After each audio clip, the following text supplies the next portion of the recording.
আপনার রাজনৈতিক দলের ভিতরে একটা সিস্টেম থাকতে হবে, যে আপনি মনে করেন যে একটা মাত্র ক্রাইটেরিয়া যদি এইরকম হয় যে শুধুমাত্র ওই পরিবারের ছেলে বলেই মানে উনি দায়িত্বটা পাচ্ছেন, এটা বললে হয়তো সবাই আমার উপরে মাইন্ড করবে, কিন্তু এই সিস্টেমটা থাকা উচিত না। আবার যদি উল্টা দিকে আসেন, আপনি একজন জিয়াউর রহমান সাহেব রাজনীতিবিদ ছিলেন, আপনি তার সাথে কম্পেয়ার করলে যদি আজকে আমি তার সন্তানের দিকে তাকাই, আপনি কোনোভাবে মিলাইতে পারবেন না। তাহলে আপনি মনে করেন যে একজন সচিব হইল, সচিব তো মাস্টার ডিগ্রি পাশ করে সচিব হয়, সচিবের ছেলে মাস্টার ডিগ্রি পাশ থাকলেই কি এই বিসিএস পরীক্ষা টরীক্ষা না দিয়ে ডাইরেক্ট অ্যাসিস্ট্যান্ট সেক্রেটারি হইতে পারবে? আইজি সাহেবের ছেলে এমএ পাস করলেই কি অ্যাসিস্ট্যান্ট কমিশনার পুলিশ হিসেবে জয়েন করতে পারবে? না, একটি যোগ্যতার মাধ্যমে তাকে আসতে হবে। তারেক রহমানের সঙ্গে এই তুলনা যায় না, আমি তা বলছি না। বিদেশের মাটিতে বসে নাই, আমরা বিভিন্ন জায়গায় লেখালেখি করতেছি। আমরা আওয়ামী লীগের ভোটের বাইরে রেখে যদি কেউ নির্বাচন করে, তাহলে সেই নির্বাচন ইনক্লুসিভ নির্বাচন আমরা চাই, ওই নির্বাচনটা মানি না। এই যে কথাগুলো সে বলতেছে, আজকে উনি যার কথা বলতে, ধরেন তারেক রহমান সাহেব 17 বছর দেশের বাইরে ছিলেন, আমরা কি এরকম কোনো বক্তব্য সেখানে পাইছি যে উনি কোনো সেমিনার সিম্পোজিয়াম করে বা এরকম লেখালেখি করছে বা কোনো কথা বলছে? বলেন নাই। কিন্তু আজকে আওয়ামী লীগ দেখেন বলতেছে। আপনার সন্দেহবদ্ধতা আমি ওদেরটা পাইলাম কেমনে? আমি 100% ইনক্লুসিভ নির্বাচনের পক্ষে। কোন অর্থে? আওয়ামী লীগ ব্যান্ড হইতো, আমি চাইতাম যে আওয়ামী লীগ ব্যান্ড হোক, কিন্তু যে দলটা ব্যান্ড হয় নাই, যে দলটাকে বাতিল মানে কার্যক্রম বাতিল করা হয়েছে, কিন্তু দল নিষিদ্ধ করা হয় নাই, এবং দল নিষিদ্ধ কাদের কারণে হয় নাই তাও আমরা জানি। যদি তাই হয়, তাহলে সরকার, রাজনৈতিক দল এবং নির্বাচন কমিশন সবাই মিলে যে দলটা ব্যান্ড হয় নাই, সেই দলটা 25% ভোট বা জনসংখ্যা যদি রিপ্রেজেন্ট করে, তাদেরকে বাদ দিয়ে কেন আমরা নির্বাচনে যাচ্ছি? এটা কি কোনো গণতান্ত্রিক প্রক্রিয়া হতে পারে? কিংবা এইটা তো ব্যান্ড হয় না, আমি আবারও বলছি, ব্যান্ড হয় নাই। ব্যান্ড করতে চেয়েছিল, কাদের জন্য করতে পারে নাই সেটাও আমরা জানি। তো এই যে ব্যান্ড হয় নাই, তারপরে সেই দলটা আছে, তাহলে তাকে বাদ দিয়ে আমরা নির্বাচনে যাচ্ছি কেন? এবং গেলে সেই নির্বাচন ক্রেডিবল হবে কিনা? কারণ অলরেডি তারা বলছে এই নির্বাচন গ্রহণযোগ্য হবে না। ইভেন সমস্ত বিভিন্ন রাষ্ট্রদূতরাও বলতেছে আমরা সব দলের সাথে কাজ করতে চাই এবং ইনক্লুসিভ নির্বাচন দেখতে চাই। তাহলে যে দলটা নিষিদ্ধ নয়, সেই দলটা রাজনীতিতে নির্বাচনে আসছে না কেন? তার কথা আর নির্বাচনে আনা হচ্ছে না কেন? এটা আমার প্রশ্ন। এবং তাকে বাদ দিয়ে নির্বাচন হবে কেন? সে 25% লোক, তাদের কথিত মতে 35, কমাই দিলাম 25% ভোটার মানে 25% পপুলেশন, তাকে নির্বাচনে বাদ দিয়ে নির্বাচন হচ্ছে কেন এই দেশে?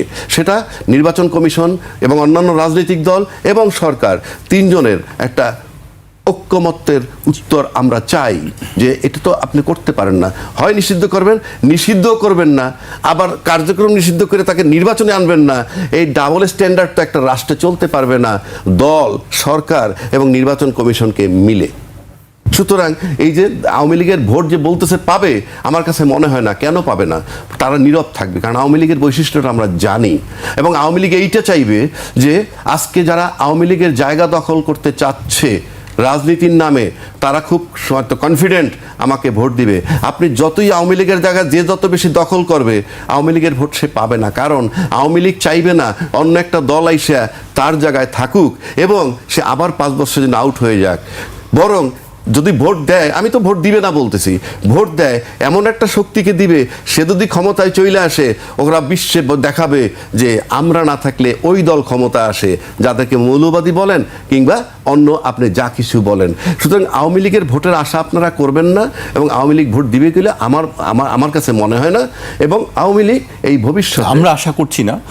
টেলিফোনে ওই কনফারেন্স করার যারা সুযোগটা দিচ্ছে, তারা যদি নিশ্চিত হয় যে আওয়ামী লীগের জায়গাটা কেউ দখল করতে পেরেছে এবং তারা খুশি হয়েছে, তাহলে ওই আওয়ামী লীগের তারা আর মাথায় রাখবে না। সুতরাং আওয়ামী লীগের মাথায় সেটাও আছে যে আমাদের জায়গা কেউ দখল করুক, সেটা দিব না। আর যদি কেউ দখল করতে পারে, তাহলে সোনায় সোহাগা। তাহলে আপনাকে লক্ষ্য রাখতে হবে যে এরশাদ সাহেব 9 বছর ক্ষমতায় ছিল এবং শেখ হাসিনা 15 বছর ক্ষমতায় ছিল, একটানা বলতেছি। তারপরে এই যে 91 ছিল, সেটা অন্য চ্যাপ্টার। এই যে ছিল, কিভাবে ছিল, কেন ছিল? জিয়াউর রহমান সাহেব 4.5 বছরের পরে থাকতে পারেননি, বঙ্গবন্ধু 3.5 বছরের মধ্যে শেষ হয়ে গেছেন, বেগম খালেদা জিয়া 2টা টার্ম থাকার পর তারপরে কিন্তু একটা সার্টেন টাইম তাকে আর ক্ষমতায় যাইতে দেয়া হয় নাই এবং তার উপরে যথেষ্ট জুলুম নির্যাতন করেছে। কেন করেছে? ওই যে শেখ হাসিনার জায়গা কিংবা এরশাদের জায়গা দখল করতে পারে নাই। সুতরাং আগামী রাজনীতিতে এই এরশাদের জায়গা যিনি দখল করতে পারবেন সে হয়তো 9 বছর ক্ষমতায় থাকবেন, শেখ হাসিনার জায়গাটা যে দখল করতে পারবেন সে হয়তো 15 বছর ক্ষমতায় থাকবেন। এইরকম চিন্তা ভাবনা যদি করে থাকেন তাহলে এই দেশের মানুষ সহ্য করবে না, নাম্বার ওয়ান। আর হাসিনা সরকার অ্যালাউ করবে না যে আমার জায়গা অন্য কেউ দখল করুক। সুতরাং নির্বাচনটা সামনে খুব সহজ না, খুব মসৃণ না যে একেবারে আপনি খুব স্মুথলি চলে যাবেন আর ওই জায়গা দখল করে থাকবেন। থাকতে হবে জনসমর্থন নিয়ে, জনগণের মন জয় করে এবং ভোট ক্যাচিং বক্তব্য দিয়ে, ইউটার্ন নিয়ে আপনি আপনার স্ট্যান্ড চেঞ্জ করেই যে একেবারে 15 বছর হাসিনা ক্ষমতায় থাকবেন কিংবা 9 বছর হাসিনা এরশাদের মতো ক্ষমতায় থাকবেন, আমার মনে হয় না সেটা সম্ভব। সুতরাং সামনে খুব কঠিন পরিস্থিতি। যদি সুষ্ঠু নির্বাচন বলতে যা বোঝায় সেটা 50-60%ও যদি হয়, আমি আওয়ামী লীগের ভোট বাদ দিয়ে রাখলাম এক সাইডে, ধরে নেব, ওটা তো কাল্পনিক। যদি সুষ্ঠু নির্বাচন 50-60%ও হয়, আমি নিশ্চিত করে বলে দিচ্ছি 2/3 মেজরিটি কেউ পাবে না, সিঙ্গেল মেজরিটি পাবে, সে যে দলই পাক। এটা গেলে সুষ্ঠু যদি হয়। আর দুইটা পদ্ধতি আছে, একটা কারচুপি আর একটা ইঞ্জিনিয়ারিং। এই দেশের মানুষ গোলায় ফেলে কারচুপি কোনটা আর ইঞ্জিনিয়ারিং কোনটা। কারচুপিটা হইল দলের নেতা কর্মীরা করে, দিনের ভোট রাত্রেও যদি করেন, ওই যে আটকাইয়া সেন্টার দখল করলে সিল সাপ্পর মাইরা ব্যালট বাক্সে ঢুকানো, ইঞ্জিনিয়ারিংটা ভেতরে, এটা হলো দলীয় নেতা কর্মীরা করে। আপনি নিশ্চিত থাকতে পারেন 90% কন্ট্রোল হবে, কারণ মোরাল কারেজ নাই বহু লোকের যারা এটা করতে যাবে। দুটোই হবে, কারচুপিও হবে, ইঞ্জিনিয়ারিং হবে, এর আশঙ্কা। কারচুপিটা হওয়ার সম্ভাবনা নাই 90%, ওইটা বলছি। এইবার আসেন ইঞ্জিনিয়ারিং। ইঞ্জিনিয়ারিংটা করে কারা? ইঞ্জিনিয়ারিংটা কোনো রাজনৈতিক দল করে না, ক্ষমতাও নাই। এবং কারণ বাংলাদেশের রাজনৈতিক দলগুলো আমলা, মিডিয়া এবং বিজনেস কমিউনিটি, এই তিনটা কমিউনিটির চালিকা শক্তি এই গুটির মতো চলে। এরা যেমনি চালায় সেইভাবে চলে। এই ইঞ্জিনিয়ারিংটা করে প্রজাতন্ত্রের কর্মকর্তা কর্মচারী, প্রজাতন্ত্রের কর্মকর্তা কর্মচারী ইঞ্জিনিয়ারিংটা করে। সেই আশঙ্কা আপনি দেখছেন যে এবার এটা যে জিতবে তার পক্ষে ধরে নেবেন। কেন আমি বলি, ধরেন একটা অভিযোগ আছে দুর্নীতিবাজ, আরেকটা অভিযোগ আছে চাঁদাবাজ। আছে তো, কে চাঁদাবাজি করে আমার জানার দরকার নাই। আপনার কাছ থেকে চাঁদা নেয়, সায়ন্তর কাছ থেকে চাঁদা নেয়, রাজ্জাকির কাছ থেকে চাঁদা নেয়, আমার কাছ থেকে কে চাঁদা নেয় আমি জানি না? আমি তো জানি। আপনি চিৎকার করেন না মঞ্চে এসে আমরা চাঁদাবাজি করি না, কিচ্ছু আসা যায় না। কিন্তু যার কাছ থেকে আপনি চাঁদাটা আনছেন সে তো জানে, তো সে তো তাকে ভোট দিবে না। আপনি লিখে রাখতে পারেন সে তাকে ভোট দিবে না। তো সেরকম একটা জরিপ করে দেখেন যে ওইভাবে যদি আপনি চিন্তা করতে পারেন তাহলে তো আপনি বুঝতে পারতেছেন যে চাঁদাবাজি কারা করতেছে, দুর্নীতি কারা করতেছে, বক্তব্যের ধরন দেখে আমরা বুঝতেছি সামনে কে ক্ষমতা আসলে কি হতে পারে। তো সুতরাং আপনি তারপরে যদি 2/3 মেজরিটি নিয়ে কোনো দল ক্ষমতা, ইঞ্জিনিয়ারিং সুনিশ্চিত। ইঞ্জিনিয়ারিং ছাড়া বাংলাদেশে বর্তমান প্রেক্ষাপটে কেউ 2/3 মেজরিটি পাবে না। আর জামাতি ফেলুক যাই করুক, এখানে যদি আমেরিকা ফেলুক, আমি তো বলি যে ভূ রাজনীতির ফাঁদে বাংলাদেশ, আমি লিখিয়েছিও। তো সুতরাং এখন যদি ওইভাবে তলে তলে কিছু হয়, আর জনগণ যদি এই প্রেশারে ঘটনা হয় যে হায় আমরা অন্ধকার যুগে যাব না, আমরা অন্তত ওপেন যুগে থাকি। তাছাড়া তো আমি তো ডিজাইন যেটা মেটিকুলাস ডিজাইন যেটা সাজানো হয়েছে তাতে করে বিএনপি জেতার সম্ভাবনা আমি আর এখন দেখছি না। ইলেকশন হয় কিনা সন্দেহ আছে আমার কাছে, এও মনে হচ্ছে। কারণ আপনি চিন্তা করেন যে এর বাইরেও আছে, ধরেন এই ডক্টর মোহাম্মদ ইউনূস বলছে না যে যে কোনো অবস্থায় যে কোনো প্রতিকূলতার মধ্যে তারা বেরিয়ে যেতে পারে, আমার ধারণা, মেবি আমরা। আরেকটা কারণ হতে পারে এমন কিছু অরাজকতা, অস্থিরতা তৈরি হলো, এমন কিছু ভায়োলেন্স, ক্যাজুয়ালিটি দেখা গেল, যেহেতু সরকারই শেষ পর্যন্ত বলবে যে আমাদের পক্ষে সম্ভব না, ছেড়ে দে মাকে দেবা। না ঠিক আছে, এর বাইরে আর কোনো না, টুকরো বানায় দিছে এনসিপি। এটাতে তরুণদের বারবার ধোয়া তোলা হয়েছে, 4 কোটি ভোটার তরুণদের পক্ষে, ভোটাররা তরুণরাও হতাশ, আমিও নিজেও হতাশ। কারণ 71 সালে আমাদের প্রত্যাশা পূরণ হয় নাই, যেরকম দাবি ছিল। আপনার 90 হয় নাই। আমরা আশা করছিলাম যে অন্তত পক্ষে 5ই আগস্টের অর্থাৎ অভ্যুত্থানের পরিবর্তন পরে আমাদের প্রত্যাশা পূরণ হওয়ার পথে দেশটা আগাতে থাকবে। এবং সেই সাথে তারেক রহমান বিলেতি বাংলাদেশে আসছে, সেও হয়তো চেষ্টা করবে।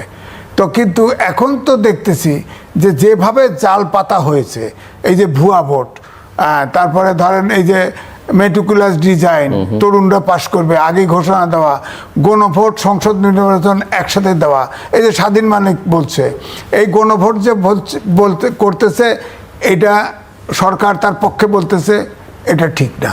তারপরে প্রধান উপদেষ্টা করে ক্যাম্পিং করুক, সমস্যা নাই, জামাতে জয়েন করুন। উনি না ভোটালা যিনি দিবে, ধরেন আমি না ভোট দেব, আমিও ট্যাক্স দিচ্ছি, আপনিও হ্যাঁ ভোট দেবেন, আপনিও ট্যাক্স দিচ্ছেন, উনি এক পক্ষে কি করে বলে?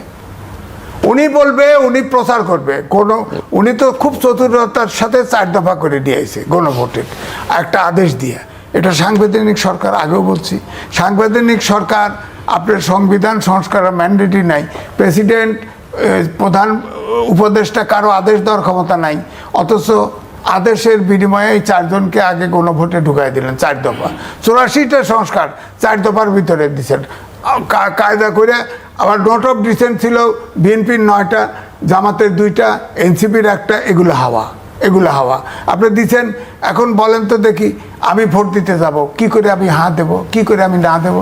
আদেশ তো অবৈধ, আমি ওটার ভিতরে হ্যাঁ না ভোট দেবো কি করে বলেন? আদেশটাই তো অবৈধ।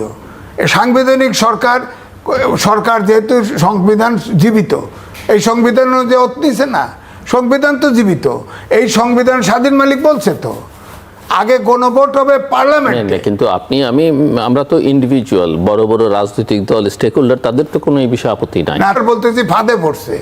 আমি চাই, এটা ঠিক, অন্ধকার যুগের চেয়ে বিএনপি অনেক ভালো, মধ্যপন্থা রাজনীতি, গণতন্ত্র জাতীয়তাবাদী দল, তো সে জিতুক ক্ষমতায়, বড় দল, সে জিতুক, কিন্তু এই দল আমি চোখের সামনে দেখতেছি, যদি খালি ইলেকশনে ঢুকলেই জেত, অত সহজ না তো। ওই যে 91 নির্বাচনের মতো হতে পারে তো ধরেন এখন 91-তে তো আর প্রথম আলো জরিপ ছাপে দিছে, এটা আমার কথা না, প্রথম আলো বলছে 10,000 ভোটের ব্যবধানে ফেল করেছে 30টা সিট, একটা ইলেকশনে জরিপ দিছে। তো 30টা সিট হলে 10,000 ভোটে কতটি হয় খেয়াল করেন তো? 100 সিট তো নাই, 100 সিট তো নাই, যেতে কোত্থেকে? এই জন্যই তো বলতে তার এই মেট্রিকুলার ডিজাইনের এই ভোট আপনার ঢুকাই দিবে, যে ট্রান্সফার ভোট আর হলো প্রবাসী ভোট, এটা দিয়ে 10,000 আপনার 151টা সিটে ঢুকাই দিবে। তো ঢুকাই দিলে তো ফেল, 10,000 ভোটের ব্যবধানে তো 30টা ভোট যদি ফেল করে, তাহলে দরকার হলো 30টা যদি হয় 90টা, 3 4 12, 40,000 ভোট, 50,000, কত 1 লাখ ভোট, 10 লাখ ভোট দিলেই হবে তো এটা তো তাদের হাতে আছে ভোট। 50% লোক এখন নেই, তাদের এই যে শূন্যতা, তারা ভোটে নাই, প্রতিযোগিতায় নেই, ক্ষমতায় নেই, আউট অফ দ্য মার্কেট। পরে এই পুরো যে 50% জায়গা, এই জায়গাটা দখল করছে, এই শূন্যতার যে জায়গাটা পূর্ণ করছে, ম্যানেজ করছে, সব কিছু হলো বিএনপি, জামাত এবং তাদের এনসিপি, যারা অন্য দলগুলো আছে। এখন এরকম শূন্যতার মধ্যে যখন আমরা পড়ি, বিশাল একটা শূন্যতার মধ্যে পড়ি, আপনি গিয়ে দেখেন বড় একটা ফসলি মাঠ, আপনি একা, গভীর রাত্রি, আপনি পথ হারিয়ে ফেলবেন। শূন্যতার মধ্যে মানুষ পথ হারিয়ে ফেলে, নিজেকে নিয়ন্ত্রণ রাখতে পারে না এবং সে ভুল করে। কাজে এই যে এখন যে একটা বিরাট শূন্যতা চলছে, সেই শূন্যতার মধ্যে সবাই তার যে ওজন, এই ওজন হারিয়ে ফেলেছে, সবাই তাদের পরিচয় হারিয়ে ফেলেছে এবং সবাই তার যে নবস, সেই নবসটা সে নিয়ন্ত্রণে রাখতে পারছে না। সে মনে করছে যে আমি এখনই পাবো, ওই জায়গাটা তো খালি আছে, ওটা আমার।